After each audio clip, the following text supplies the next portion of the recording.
The Mario Brothers are a household name. Everyone from young to old has heard of this dynamic duo, whether it be from playing the games or from watching the TV show. Today I'll be talking about Mario references in cartoons, and there's a ton of them. Because there are literally hundreds, I'll be going over only a select few. With that being said, let's get on to the Easter eggs. There's some references in American Dad. Here's a picture that's self-explanatory. Also, this t-shirt is clearly Mario. You probably all remember Chowder. It ended a while ago, but there were a few Mario Easter eggs that I didn't remember while I watched. So there's an episode where Chowder tries to find a place to eat, and eventually he finds a good place. The two men that take Chowder's order are clearly Mario and Luigi. Another reference in Chowder is shown in the episode called Sniffle Ball, where Chowder has to run 14 bases in the game before he can leave it. One of these bases is he and other characters in an 8-bit world, and this is a strong resemblance to the castle in Super Mario Bros. It's cool that this entire scene is in 8-bit, and it makes the reference even better to watch.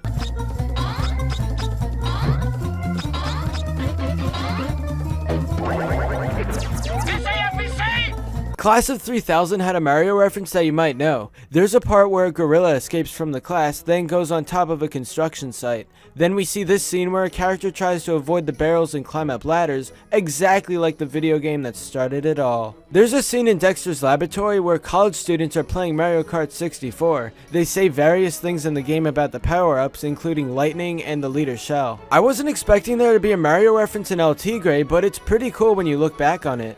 At the end of the episode called Mother of All Tigres, there are two plumbers who look exactly like Mario and Luigi. The main difference here is that both of them have an M on their hats, even though that isn't accurate for Luigi. There's a pretty interesting reference in Family Guy. Stewie and his evil pet turtle Sheldon are fighting, and the fight comes to an end when Mario comes out from the ceiling and stomps on Sheldon. This isn't some kind of bootleg version of Mario that we have seen in other cartoons, so it's cool to see the real version here. A ton of Mario references can be seen in Futurama. In the episode A Bicyclops Built for Two, a character resembling Donkey Kong appears behind a pile of crates and then throws barrels at Fry. The episode Anthology of Interest 2 shows us a world where video game characters take over, and this includes Mario and Donkey Kong.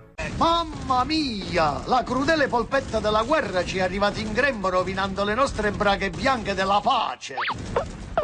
There are many other video game references in this episode, and some people say that the movie Pixels just ripped off this concept. One of the Futurama movies showed Fry playing at an arcade, but if you look a bit to the left, you'll see a game called Honky Kong. There's an episode with a costume contest, and the host is dressed as Mario. The second portion of the episode Reincarnation features a scene completely in 8-bit. You can tell immediately that this environment is inspired by Super Mario Bros., and at one point in the episode, Professor Farnsworth is jumping over barrels. South Park has a few Mario Easter eggs you may not have seen before. The Imagination Land trilogy was a huge opportunity for a fictional cast of characters to enter the South Park world, and this was exactly what happened with the Mario universe. You can see Mario in this picture on the good side. You can also see that on the villain side is a slightly altered version of Wario. There's an episode called Royal Pudding that features these mushroom guys resembling toads in the Mario games. There are some Mario Easter eggs and references in Gravity Falls. In the episode Fight Fighters, Dipper chases Rumble and Robbie to Barrel and Cranes Inc.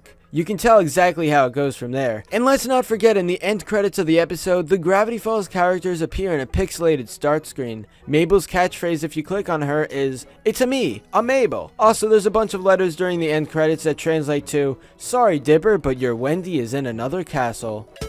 I'm Dipper. I have shorts and determination. It's a me, a Mabel.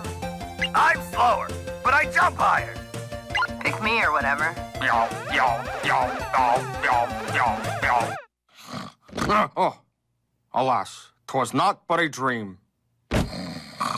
Ow, ow, ow. Anyway, that's all for this video. Subscribe for more awesome cartoon videos. Give a thumbs up and comment below to let me know what you think. Thanks for watching, and I'll see you guys next time.